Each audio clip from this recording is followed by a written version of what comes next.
जब आप अपने मुल्क के अंदर सबको मारते जाते हैं, सबकी फेंटी लगाते जाते हैं और सबको हराते जाते हैं और अपने आप को ताकतवर और ताकतवर तरीन दिन ब दिन साबित करते चले जाते हैं, तो फिर आप ये भूल जाते हैं कि आपकी ये सारी की सारी ताकत मुल्क के अंदर तक है। मुल्क से बाहर इस तरह की ताकत ज़ाहिर है आपके पास नहीं है।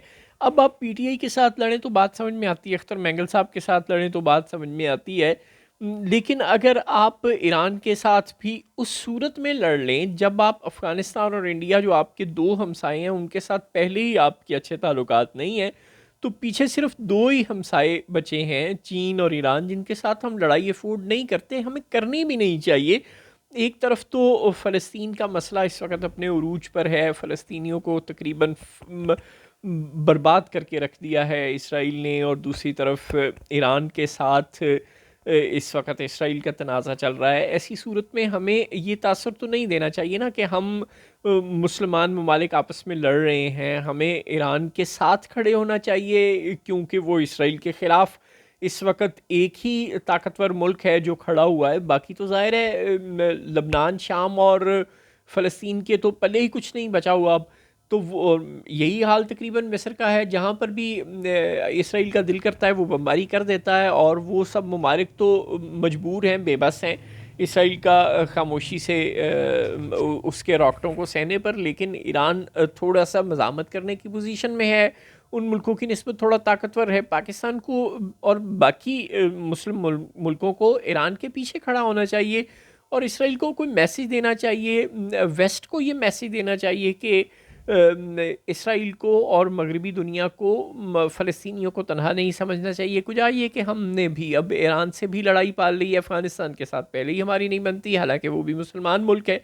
इंडिया के साथ हमारे अच्छे ताल्लुकात नहीं हैं, वो तो ठीक है, जेन्युइन मसला है कश्मीर का, लिहाजा उसके साथ तो ताल्लुकात ख़राब होना एक फितरी सी बात है। अगरचे अब तो इंडिया के वज़ीर ख़ारजा भी पाकिस्तान का दौरा कर चुके हैं, लेकिन बहरहाल अफ़गानिस्तान के साथ हमारे ताल्लुकात ख़राब हैं, और दूसरी जानिब अब हम ईरान के साथ भी बिगाड़ रहे हैं। और किस तरह बिगाड़ रहे हैं कि पहले ईरान ने गैस पाइपलाइन का मामला बड़े साल हमने अटकाए रखा, पहले हमने एग्रीमेंट कर लिया, फिर हमने उसको परसू ना किया, शायद हम अमेरिका से डर गए या जो भी मसला है हमारा। लेकिन अब इसमें हमसाया मुल्कों से लड़ना तो जेब नहीं ना देता। अगर हमने नई भी गैस पाइपलाइन को परसू करना, तो हमें कम से कम बैठ कर बात कर लेनी चाहिए कि यार सॉरी, हमारी ये मसाइल हैं, हम इस प्रोजेक्ट को आगे नहीं बढ़ा सकते। कोई मिल बैठ के लेन देन करके कोई मामलात को ख़त्म कर किया जा सकता है आपस में बरादराना तौर पर।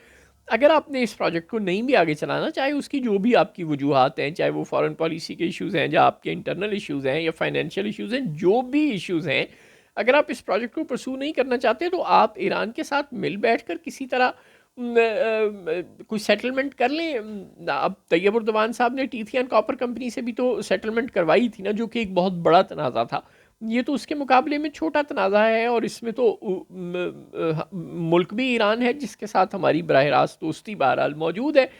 अब ईरान ने हमारे ख़िलाफ़ आलमी अदालत इंसाफ में केस किया, हम पहले तो कई महीने हमने शशोपंज में गुजार दिए कि अब क्या करें, और अब इवेंचुअली हमने फ़ैसला किया है 1.5-2 महीने बाद इस केस के दायर होने के, अब हम कन्फ्रंट करेंगे ईरान को इंटरनेशनल कोर्ट ऑफ जस्टिस में। अच्छा, अब उससे फ़ैसला हमारे हक़ में आए या ईरान के हक़ में, दोनों सूरतों में एक तो जो फ़लस्तीन के इस तनाज़े के कॉन्टेक्स्ट में तासुर ये जाएगा कि मुसलमान मुल्क आपस में इकट्ठे नहीं हैं, उनकी एक दूसरे से नहीं बनती, और दूसरा ये कि अगर फ़ैसला हमारे ख़िलाफ़ आता है तो फिर हमें करोड़ों अरबों डॉलर के हर्जाने भुगतने पड़ेंगे। क्या हमारी मईशत इस काबिल है? ज़ाहिर है नहीं है। लिहाजा अपने वालों वज़ीर ख़ारजा जनाब इसहाक़ डार साहब से गुजारिश है कि out of the court settlement भी किसी चीज़ का नाम होता है। अब आपके मियाँ जावेद लतीफ़ साहब ये तो हमें बता रहे हैं कि काज़ी फ़ाइज़ ईसा साहब आए, चीफ़ जस्टिस बने, तो हम पाकिस्तान वापस आ गए मियाँ साहब, और काज़ी फ़ाइज़ ईसा साहब चीफ़ जस्टिस के ओहदे से उतरे तो मियाँ साहब फ़ौरन बाहर चले गए, और ये महज इत्तफ़ाक़ नहीं है, ये हमारा सोचा समझा मंसूबा है। इसका मतलब है कि आपने कोई मुबैना तौर पर, आपके बकौल, हमें तो नहीं पता, कोई ऐसी आउट ऑफ कोर्ट सेटलमेंट कर ली थी कि अच्छा बस काजी साहब के दौर की आपको छुट्टी मिली थी और काजी साहब गए तो आपके मियाँ साहब भी वापस चले गए हैं। अल्लाह करे वो वापस आ जाए, लेकिन बहरहाल बकौल मियाँ जावेद लतीफ़ साहब की ये कहानी है। तो अगर आप यहाँ पे आउट ऑफ कोर्ट सेटलमेंट कर सकते हैं तो मेहरबानी करें इसहाक़ डार साहब, अब ईरान के साथ भी कोई आउट ऑफ कोर्ट सेटलमेंट करने की कोशिश करें। ये तनाज़ा किसी भी सूरत में पाकिस्तान के इसका मुतामिल नहीं हो सकता। इससे पाकिस्तान और ईरान की दूसरे शोबों में ट्रेड मुतासर होगी। पाकिस्तान को इस वक्त अपनी एक्सपोर्ट्स बढ़ाने की ज़रूरत है। पाकिस्तान को इस वक्त अगर इम्पोर्ट भी करना है तो करीबी मुल्कों से, जो हमारे बिल्कुल जिनके साथ बॉर्डर साथ है, जिनके ज़रिए रोड लिंक्स के ज़रिए जहाँ से सामान आ जा सकता है, वहाँ से ट्रेड को बढ़ाना हमारे मुफाद में है, बजाय इसके कि हम वो परले महल्ले से कहीं यूरोप से, अमेरिका से जाके चीज़ें ख़रीदें। अगर हमने कुछ इंपोर्ट भी करना है तो वो हमें ईरान, अफ़गानिस्तान, करीबी मुल्कों से करना चाहिए। लोकल ट्रेड को सारी दुनिया अब प्रमोट करने की कोशिश कर रही है। रीजनल ट्रेड की बात सारी दुनिया में हो रही है। हमारी ट्रेड ईरान के साथ मैक्सिमम होनी चाहिए। अगर ये गैस पाइपलाइन का प्रोजेक्ट की बेल मुंडे नहीं भी चढ़ती तो दूसरे प्रोजेक्ट्स हमें ईरान के साथ मिलकर शुरू करने चाहिए। कुछ ये कि हम ईरान के साथ लड़ बैठें और खुदा न खास्ता अपने ऊपर करोड़ों डॉलर का हर्जाना करवा लें, या आलमी बरादरी को ये तासुर दें, चाहे हम ये केस जीत भी जाएं कि देखो जी ये तो इन्होंने फ़लस्तीन का केस क्या लड़ना है, ये तो आपस में ही लड़ रहे हैं।